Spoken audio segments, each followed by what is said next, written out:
Spider plant.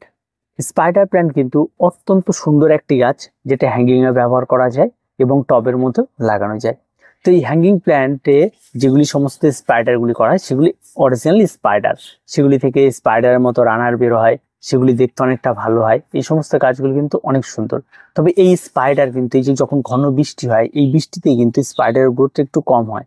স্পাইডারের গ্রোথটা দেখা যায় সারা বছরই বেশ সুন্দর থাকে, কিন্তু এই বর্ষাকাল আসলে একটু কম হয়। তবে গাছ যেগুলো নষ্ট হয় তেমনটা নয়। তবে এই স্পাইডার গোড়া একেবারে শুকনো বা গোড়া একেবারে ভেজা, এই দুটো একদম নিতে পারে না। তাই স্পাইডারের জন্য সবসময়ের জন্য আপনার যে পরিবেশটা লাগবে সেটা হচ্ছে একদম হালকা মাটি ভেজা থাকবে এবং আপনার গাছ সবসময় ফ্রেশ থাকবে। এই বিষয়টা ভীষণভাবে পছন্দ করে স্পাইডার। স্পাইডারের জন্য সূর্যালোক যদি আপনি দিতে চান, তাহলে অবশ্যই সকালে ঘুম থেকে উঠে 2 থেকে 3 ঘন্টা রোদ লাগে এমন একটি জায়গায় আপনি রাখুন। বা আপনার ছাদ বাগানে সারাদিন রোদ লাগবে কিন্তু শেড আছে, শেডই আলো লাগে, তাহলে স্পাইডার কিন্তু দেখার মতো হবে। আর স্পাইডারে যদি সরাসরি ডাইরেক্ট সানলাইট লাগে, তাহলে দেখা যায় স্পাইডারের যে মাথাগুলো থাকে সেই মাথাগুলো পুড়ে যায়। তো এই সমস্যাগুলো হয়। আমার বাগানের ক্ষেত্রে স্পাইডারে সরাসরি রোদ লেগে যায়, কারণ স্পাইডার যে সাইডে রয়েছে সেই সাইডে কিন্তু শেড নেই, সেই সাইডগুলো ফাঁকা থাকে, সেই সাইডে কিন্তু রোদ লেগে যায়।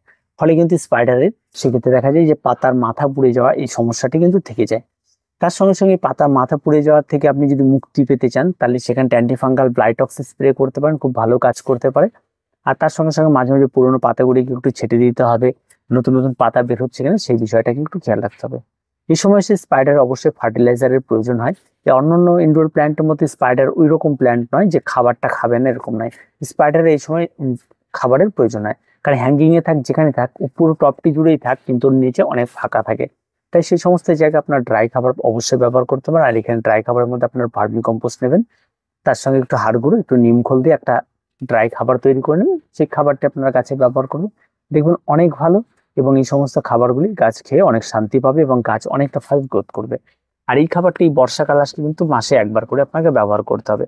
আর তার সঙ্গে যদি আপনি লিকুইড খাবার ব্যবহার করতে চান, যেমন এনপিকে 20-20-20, এনপিকে 12-61-0, তাহলে কোনো সমস্যা নেই, আপনি স্প্রে করতে পারেন, অনায়াসে স্প্রে করতে পারেন। অনেকে বলে কতটা পরিমাণ, 1 লিটার জল নেবেন, 1 লিটার জলে 2 গ্রাম মতো গুলে নিয়ে সমস্ত গাছে স্প্রে করে দিন। শুধুমাত্র স্পাইডারে করবে এমনটা নয়, বাগানে যত গাছ আছে সব গাছে স্প্রে করে দিন, দেখবেন দেখার মতো হয়ে যাবে, অনেক বেশি সুন্দর লাগবে এই সমস্ত গাছগুলিকে। তাই দেরি না করে স্পাইডারের কিন্তু এই খাবারগুলি এই সময় প্রোভাইড করতেই থাকুন যারা সারা বছর করছে, কারণ স্পাইডার খেতে ভীষণ পছন্দ করে, এক কথা পরিষ্কার কথা যেটা। পরবর্তীতে আসি বেশ কিছু পরিচর্যা, যেমন রোগ পোকামাকড়। রোগের কথা একটা বললাম যে অ্যান্টিফাঙ্গাল ব্লাইটক্স স্প্রে করুন, তার সঙ্গে সঙ্গে পোকার আক্রমণ খুব কম ঘটে, তেমন কোনো কিছু ঘটে মাঝে মাঝে একটু আপনারা দেখবেন রাতের বেলা শুঁয়োপোকার আক্রমণ ঘটে, যেটা গাছের পাতাকে ফুটো করে দেয়। সেখানটায় আপনারা যদি সুপার কিলার থেকে সুপার কিলার স্প্রে করতে পারেন, বা আপনারা সেখানটি স্প্রে করতে পারেন আপনারা যেটা নিম তেল থাকে সেই নিম তেলটা স্প্রে করতে পারেন। এটা কিন্তু ভীষণ কার্যকরী হয়, তেমন কোনো কঠিন কিছু নেই। আর তার সঙ্গে সঙ্গে কিন্তু অবশ্যই স্পাইডারে আপনাকে পরিচর্যাটা একটু বাড়িয়ে তুলতে হবে। সেটা হচ্ছে রোদ ঠিকঠাক লাগছে কিনা সেই বিষয়টাকে খেয়াল রাখতে হবে, ঠিক আছে। গাছকে মাঝে মধ্যে এদিক ওদিক ঘুরিয়ে দিতে হবে, একই দিকে যদি রোদ লাগে তাহলে গাছকে চেঞ্জ করে দিতে হবে। এই বিষয়গুলি কিন্তু অবশ্যই আপনাকে ঠিকঠাক রাখতে হবে। স্পাইডার অত্যন্ত সুখী একটি গাছ, অত্যন্ত সুন্দর একটি গাছ, একটা লাকি প্ল্যান্ট। প্রত্যেকে করতে পারবেন, হ্যাঙ্গিং এ করতে পারেন, টবে করতে পারবেন। এখন স্পাইডারে এখন নতুন সেরকম হাইফাই ভ্যারাইটি বেরোয়নি, সেই পুরোনো অর্ডিনারি ভ্যারাইটি গুলি রয়েছে। আশা করছি হয়তো নতুন নতুন ভ্যারাইটি আরো আমরা পাবো পরবর্তীতে। তবে এই গাছগুলো কিন্তু অনেক বেশি সুন্দর হয়ে থাকে। তবে একদম চিন্তা করবেন নির্দ্বিধায় এই সময়টাতে যদি আপনি স্পাইডার লাগাতে পারেন আপনি লাভবান হবেন, কারণ এটা স্পাইডার একদম পারফেক্ট সময় চলছে। স্পাইডার কিন্তু অনায়াসে সারা বছরই লাগানো যায়, তবে এই সময় চারা তৈরি যে কোনো গাছকে আপনি রিপোর্টিং এর জন্য তুলবেন, তুলে দেখবেন টবের ভেতরে প্রচুর চারা তৈরি করার অপশন রয়েছে।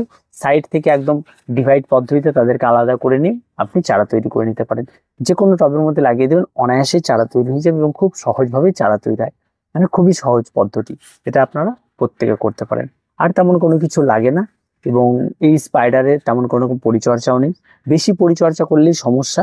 যতটা পারেন কম পরিচর্যা করুন।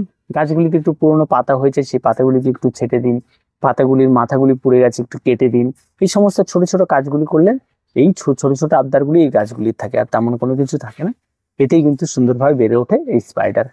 তার কিছু বলার নেই স্পাইডার নিয়ে। তারপরে যদি কারো কোনো সমস্যা হয়, যেমন গোড়া পচা সমস্যা বা আর অন্যান্য কোনো কিছু সমস্যা হয়ে থাকে, তাহলে সেই সমস্ত বিষয়গুলো আপনাদের জানতে পারেন, কারণ গোড়া পচা সমস্যাটা নিয়ে একটা ডিটেলসে আমরা ভিডিও করে দেবো স্পাইডারের, কারণ এটা অনেকের হতে পারে, সেটা অন্যরকম ব্যাপার রয়েছে, সেটা নিয়ে আমি একটা ডিটেলস, কারণ এই ভিডিওতে বলতে গেলে সেটা অনেকটা লং হয়ে যাবে, অনেকে ভয় পেয়ে যাবে।